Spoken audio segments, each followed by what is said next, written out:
টলিউডের জনপ্রিয় আলোচিত নায়িকা শ্রাবন্তী চট্টোপাধ্যায় ব্যক্তিগত জীবন নিয়ে আলোচনার শেষ নেই শ্রাবন্তীর। যদিও সেসবে পাত্তা দিতে নারাজ তিনি। প্রথম স্বামী হিসেবে পরিচালক রাজীব কুমার বিশ্বাসকে বিয়ে করেন এই অভিনেত্রী। এরপর একটা লম্বা স্ট্রাগল, কোলে আসে অভিমন্যু চট্টোপাধ্যায় ওরফে ঝিনুক, শ্রাবন্তীর একমাত্র সন্তান।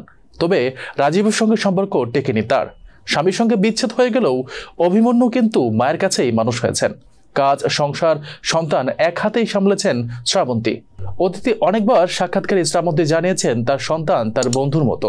জীবনের যাবতীয় খুঁটিনাটি সিক্রেট মায়ের সঙ্গে শেয়ার করেন তিনি। এমনকি ছেলের প্রেমিকার সঙ্গে বিদেশ টোরেও যেতেন দেখা গিয়েছে শ্রাবন্তীকে।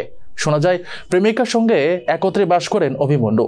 ছেলের লিভিনে আপত্তি রয়েছে মায়ে এমন প্রশ্নে শ্রাবন্তী জানান, ছেলে লিভিন করুক আর যাই করুক আমার আপত্তি থাকবে কেন? জীবন একটাই, তাই যে যেটাতে ভালো থাকে সেটাই করা উচিত বলে আমি মনে করি। ছেলে কি হবেন এ নিয়ে তাকে প্রশ্ন করতেই শ্রাবন্তী বলেছিলেন, ও যা চায়, যেটা হতে চায়, জানি এগোতে চায় ভবিষ্যতে, সবতেই সম্মতি আছে তার। মা হিসেবে সবসময় পাশে আছেন তিনি।